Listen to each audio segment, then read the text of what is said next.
नमस्कार, S prime news मध्ये आपल्या सर्वांचं स्वागत. संत वाहणाऱ्या कृष्णामाईचा काठ आता रक्ताने माखू लागलाय.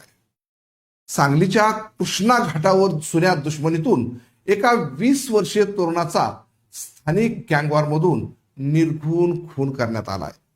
7 ते 8 मारेकऱ्यांच्या टोळीने या तरुणाचा पाठलाग करत त्याच्यावर कोयत्याचे सपासप वार घालत वाहत्या पाण्याजवळच त्याचा रक्तरंजित शेवट केलाय.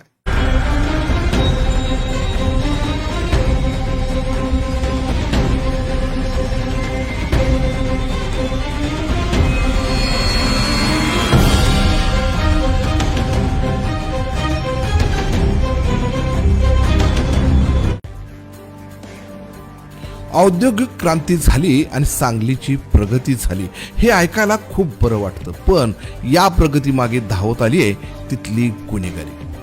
त्यामुळे सांगली, मिरज, कुपवाड या तिन्ही शहरामध्ये मागील काही वर्षाचा इतिहास पाहिला तर अनेक टोळ्यांनी जन्म घेतला आहे.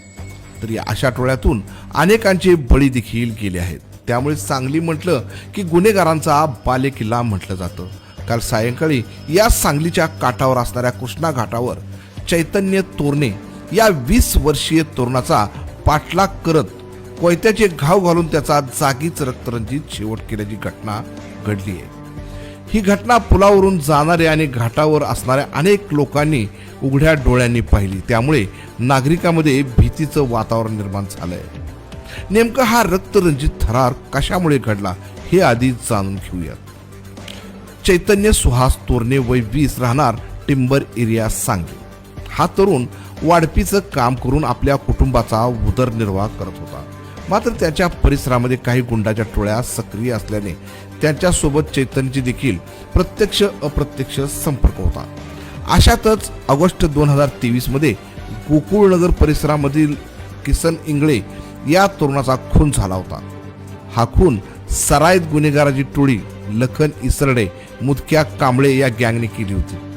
तर चैतन्य तोरणे हा किसन इंगळेचा मित्र असल्याने तो नेहमी त्याचीच बाजू घेत असायचा.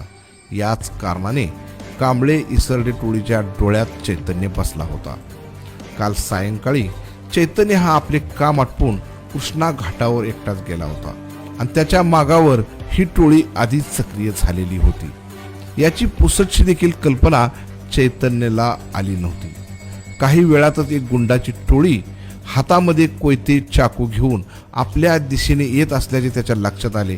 मात्र वेळ निघून गेली होती. तर काळ समोर उभारला होता.